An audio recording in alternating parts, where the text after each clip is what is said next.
Is your Samsung TV stuck showing nothing but a blank white screen? Don't panic. This common issue can often be fixed with a few simple troubleshooting steps. First, and most important, let's try a power cycle. Unplug your Samsung TV from the power outlet directly. Now, press and hold the power button on the TV itself, not the remote, for about 30 seconds. This helps to discharge any residual power. After 30 seconds, release the power button and leave the TV unplugged for at least 1 full minute. Once the minute is up, plug your TV back into the power outlet. Power on your TV using the remote or the power button on the TV itself. If the white screen persists, let's check your cable connections.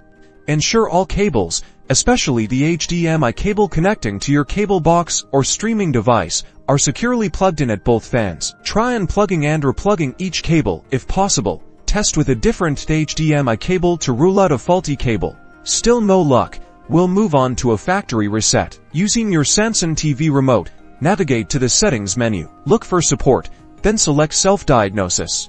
Within self-diagnosis, you'll find the option for reset. You'll likely need to enter your TV's PIN. If you haven't changed it, the default is usually 000. Confirm that you want to reset the TV. This will revert your TV to its original factory settings, which can resolve many software-related glitches. After the reset, the TV will restart. If the white screen remains after these steps, the issue might be more complex and could indicate a hardware problem. In such cases, it's best to contact Samsung support or a qualified TV repair professional for further assistance.